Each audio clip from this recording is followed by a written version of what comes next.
Imagine your best friend looking you dead in the eye and testifying in court that you're a monster, just so he can steal your wife and your daughter. For 10 years, I lived in that hell, thinking I'd lost my little girl forever, until a single phone call gave me the chance to go absolutely nuclear on the people who destroyed my life. You won't believe what they were hiding. It happened a decade ago. My wife, Denise, and I were in a bitter custody battle over our 6-year-old daughter, Lily. It was ugly, but I thought I had a fair shot. Then came the betrayal that broke me. My best friend since high school, Russell, took the stand. I was actually relieved when I saw him walk up there. I thought, finally, someone to vouch for my character. Instead, Russell looked at me, started crying these fake, crocodile tears, and told the judge he had watched me violently shake my daughter during a rage episode. My jaw hit the floor. I looked at him like I was trapped in a nightmare. He had doctored texts, edited video clips. He twisted our happy moments to paint me as an abusive psycho. I looked at my wife, and she was wiping away fake tears. The judge looked at me with pure disgust. Even my lawyer looked at me like I was a liar. That day, I lost everything. No visitation. No phone calls. Nothing. I went home and drank until I couldn't feel anything. In a drunken haze, I called Russell, begging to know why. He just laughed. It was this cold, smug sound. He said, "I've wanted your wife for so long. You know how sick I get when I'm in love." Then Denise got on the phone. She told me they'd been sleeping together for 2 years and had planned this whole thing to push me out. She said, "He'll be a better father than you ever were. You'll never see her again." I was devastated. I moved states, started over, but I never gave up hope.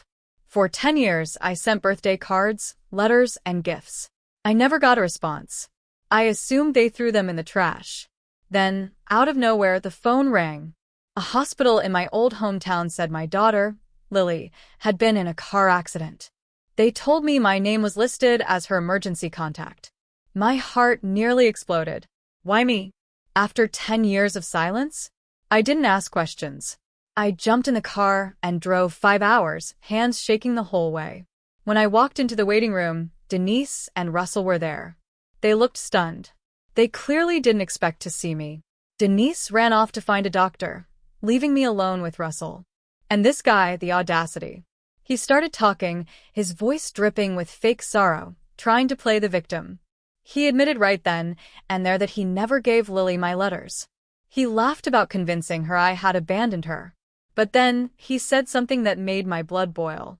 "Honestly," he said, "I'm doing you a favor letting you back in her life. She's a mess. Kids are a lot of work. There were times she needed a good wallop to get in line." A good wallop? I was about to swing at him, but then I heard a small, weak voice from behind the curtain. "Dad." I rushed over. There was Lily. She was 16 now, battered, a bandage around her head, her arm in a cast. But she had the same eyes. "Dad," she whispered again. Hearing that word, it broke me. I just stood there and wept. Denise and a nurse rushed in. Denise tried to block me, shouting, "He's not family." But I pulled out my ID. I am her biological father, and I am her emergency contact. Lily looked at the nurse and said firmly, "I want my dad to stay." The look on Denise and Russell's faces? Priceless.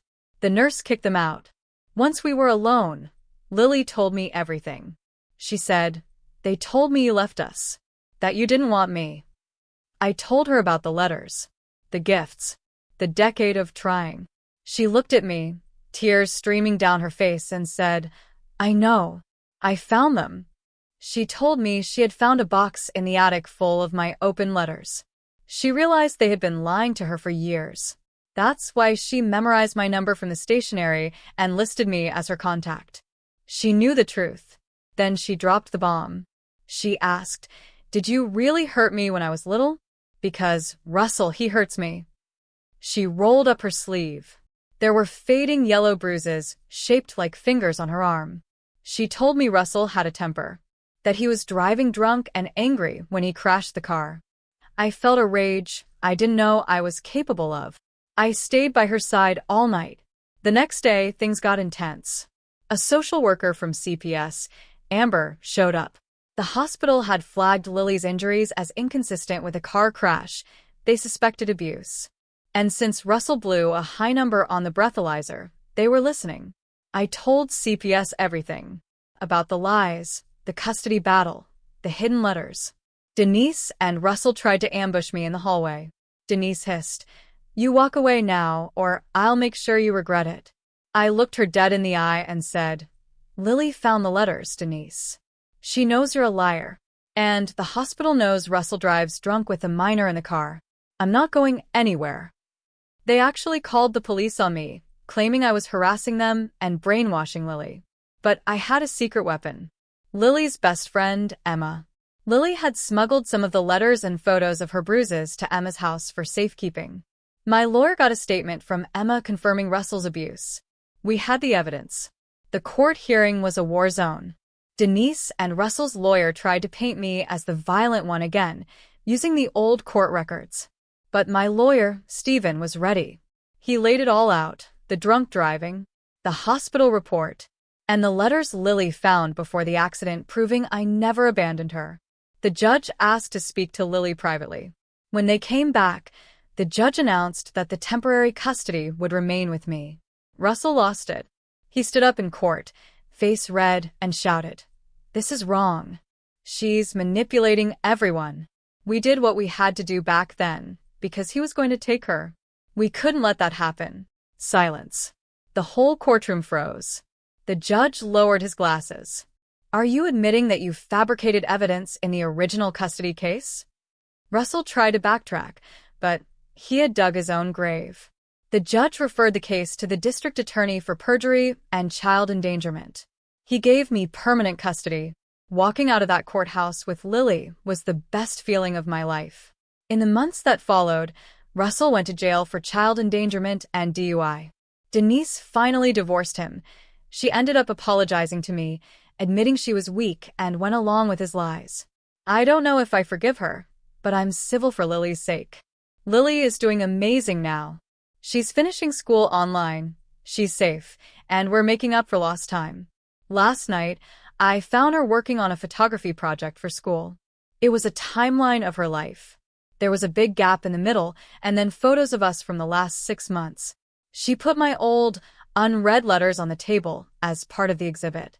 She called it the missing years. I'm just glad they aren't missing anymore. But it makes me wonder, if you were in my shoes, and the ex-wife who helped ruin your life came back apologizing after her husband went to jail, would you let her back into your daughter's life? Or would you cut her off completely? Tell me what you think in the comments. I really want to know.